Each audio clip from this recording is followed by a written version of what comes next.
நான் இந்த கிளாஸால் 1.5 டம்ளர் எடுத்திருக்கேன்.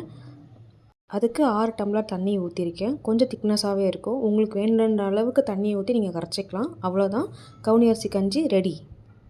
இது கூடவே ஒரு துவையல் பார்த்துடலாம். கைப்பிடி அளவு கொள்ளு எடுத்துக்கோங்க, நல்லா ட்ரை ரோஸ்ட் பண்ணிக்கோங்க. கூடவே 2 காஞ்ச மிளகா விதை இல்லாமல், ஒரு கைப்பிடி அளவு தேங்காய், கொஞ்சமாக உப்பு, கொஞ்சமாக புளி, நல்லா பல்ஸ் மோடில் வச்சு நல்லா ஃபைன் பேஸ்ட்டாக அரைச்சிக்கோங்க. வேணுன்ற அளவுக்கு தண்ணி ஊற்றி அரைச்சிக்கோங்க. அவ்வளோதான், ரொம்ப ஈஸி பீஸியாக நம்ம கவுனி அரிசி கஞ்சிக்கு ஒரு துவையல் ரெடி. டேஸ்ட் பண்ணிவிட்டு சொல்லுங்கள்.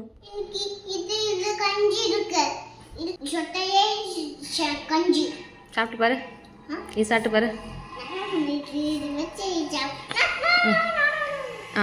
சாப்பிட்டு பாரு, சூடாக இருக்கும். சூடு எப்படிடா இருக்கு?